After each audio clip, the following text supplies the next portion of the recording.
When you read the Bible, pay attention. Don't remember the stories. Learn the codes. It's a coded document. Focus. Find the codes. You know, I was leading prayers on Friday night and something hit my spirit. Jesus came and said, the flesh is weak, the spirit is willing. I said, wait.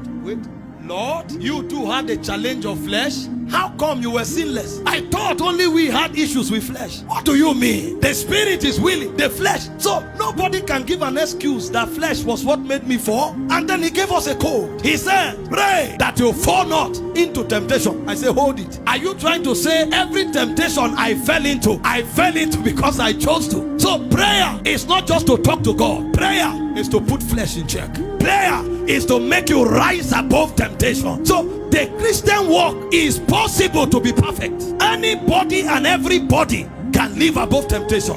The problem is that we don't do what he did. When he noticed that flesh was weak, he separated himself. He carried those who believed. He carried those who were committed to him and went to Gethsemane. And even in Gethsemane, he began to fractionate them. The first 7 are not as strong as the last 3. So he separated the 8 rather and moved 3 forward. He now saw that these 3, they can't support well. He still left them behind and stepped aside. And he prayed until flesh submitted.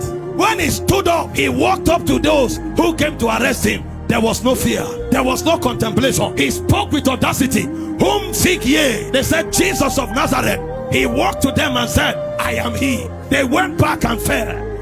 Oh my God. He came again. I say, whom seek ye? They said, Jesus of Nazareth. I told you already. I am he. They went, my God, my God, my God. Pack it up.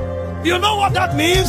Every temptation you overcome, new levels are added. Greater measures are released. Greater dimensions are released. The book is coded. The book. I speak over someone. Every word you came here with, you are leaving them behind.